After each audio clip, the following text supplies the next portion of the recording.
MR cooking হাউসের নতুন recipe শুক্তো।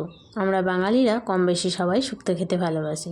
বানানোর জন্য প্রথমে কড়াইতে তেল দিয়ে আগে থেকে কেটে রাখা আর বেগুন, কাঁচকলা, উচ্ছে নুন হলুদ দিয়ে মাখিয়ে রেখেছিলাম। এই বেগুনটা ভেজে নেব। এরপর উচ্ছেগুলো ভেজে নেব। তারপর কাঁচকলাটা একটু সামান্য ভাজবো, কারণ ওটা আবার সিদ্ধ করতে হবে। আর সামান্য বড়ি নিয়ে একটু লাল করে ভেজে তুলে রাখবো। তারপর ওই তেলের মধ্যে 5 ফোড়ন, তেজপাতা ফোড়ন দিয়ে আলু ডাঁটা এবং একটা টমেটো কুচো করেছিলাম ওটা দিয়ে একবার নাড়াচাড়া করব।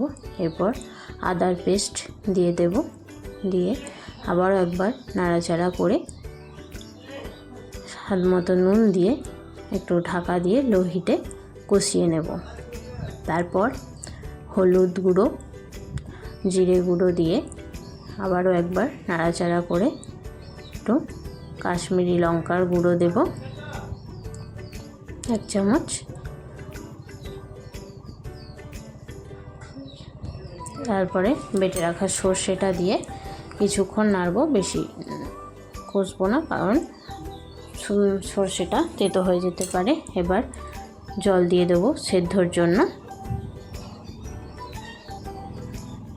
চিড়ে রাখা কাঁচা লঙ্কা দিয়ে ঢাকনা দিয়ে সেদ্ধ করে নেব। একটু ফুটে এলে কাঁচকলা আর বড়িটা দিয়ে দেবো, কারণ ওটা একটু নরম হতে টাইম লাগবে তার জন্য। এবার হয়ে গেছে। এরপর বেগুন উচ্ছেগুলো দিয়ে 1 চামচ গরম মশলা দিয়ে নামিয়ে নেব এবং ভাতের সাথে সার্ভ করব। দারুণ সুস্বাদু হয় এই শুক্তো, আপনারা একবার অবশ্যই ট্রাই করবেন।